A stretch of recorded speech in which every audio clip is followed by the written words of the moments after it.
Hello and welcome to Business Reporter's The Future of Payments campaign. I'm Ashley Blake.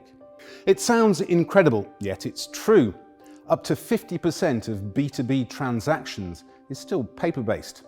A huge number of quotes, invoices, shipping and customs documentation are still exchanged either on a physical paper or in the form of emails, PDFs and spreadsheets.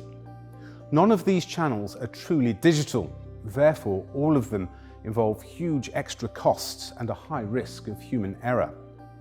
These old-fashioned transaction and delivery systems are long overdue a digital overhaul. That overhaul, however, can be a long and arduous process. The time and resources required for digital transformation can put a lot of companies off. Is there an easy approach to fully digitizing operations? That's what we're going to discuss today with Chris Todd, Senior Account Executive North America at Tradeshift.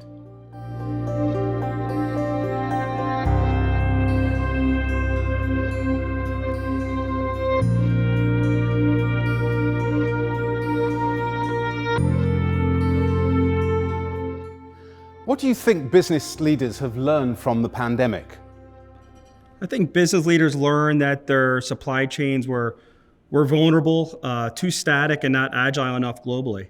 I also think companies realized that they weren't set up properly to work remotely, along with their business partners, their suppliers, their banking partners. Everyone was relying very heavily on email and phone call. Overall, organizations now are looking to accelerate their digital path, making sure that they look at it not just internally, but also externally with their business partners. Right, well, we've been hearing about digital transformation for a long time. Why hasn't it advanced? I don't think organizations realize they weren't digital. The vast majority of company interactions are based on email or online meetings or shared spreadsheets. But that's not digital, that's electronic. I think companies need to look at their entire supply ecosystem, their banking partners, their suppliers, their logistics providers, to make sure that everyone is on the same journey and everyone is using the same process and technology for that digital journey. You talk of a journey. Where does this digital transformation journey start? I think fundamentally it starts with your business partners in the finance side and the procurement side. I think over the years, companies have invested very heavily on the buyer side and also have grown through acquisitions and legacy systems, but all on the buyer side, that they have left the supplier on an island, making it very confusing for the supplier to collaborate and submit invoices. They're not sure what system to use or what process to use. So I think if you get the buyer and the supplier together, that's where you start your digital journey. So if digitalization is so slow, it's probably because it's difficult or costly, or even both. Which one do you think it is? It's certainly not costly. We find that most of the projects pay for themselves in a matter of months, but it is difficult. In a recent study, it is shown that the majority of projects fail because they have difficult getting the supplier onboarded and enabled and integrated. So starting with the supplier, getting the supplier onboarded properly is the key to success. Chris, what are your thoughts on how this can be done better? I think you have to change the approach.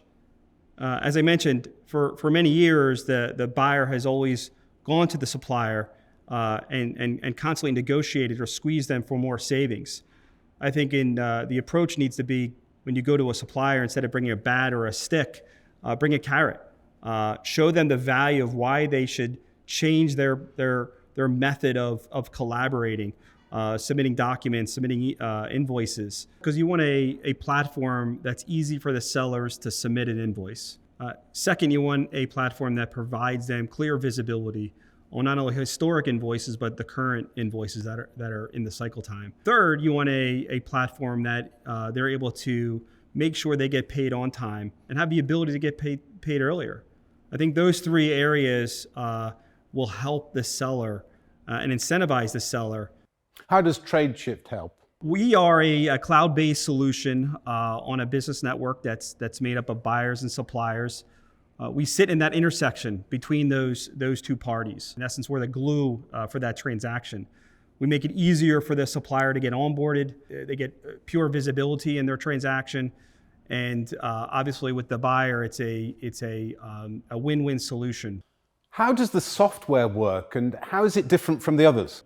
So we focus on the transactional side, on the procurement and finance side. We make it very easy for the supplier to get onboarded and to get all their historic data of all the invoices that they submitted, the status of the invoices, the cycle time of the invoices. So instead of a supplier constantly picking up the phone and calling a shared service department, getting updates, all of it is on our platform. On the buyer side, we do full end-to-end AP automation, from ingestion to using machine learning to process the invoices, to getting to a no-touch process or a less-touch process, freeing up the resources in these shared service departments, and then fully integrated to the ERP systems for payment. So overall, helping both buyer and seller be more productive, more efficient, and together on the same page on the digital journey. Perhaps you could share with us a case study of a successful implementation. Recently, one of the largest supply chain logistics company came to Tradeshift and talked to us about their digital journey. They told us they had tens of thousands of suppliers globally in very difficult to process countries that require a lot of clearance and compliance. Typically, onboarding these suppliers would take years. We were able to demonstrate that 50% of their suppliers globally were already on our network.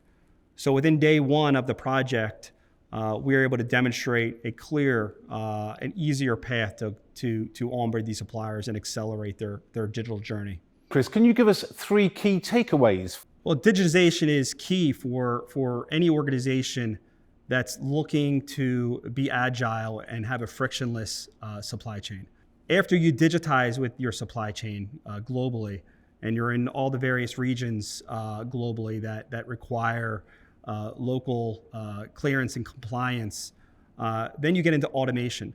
And once you automate, then you're able to move your resources to more strategic functions, free up your resources from the manual and tactical tasks, get it to no touch or at least touchless process for shared service centers and AP departments. And then finally, you get into more of how do you grow your supply chain.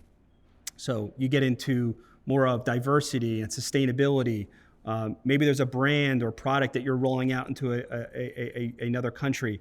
It's easier to do that after you digitize. So again, digitize, automate, and grow is the key to having an agile supply chain.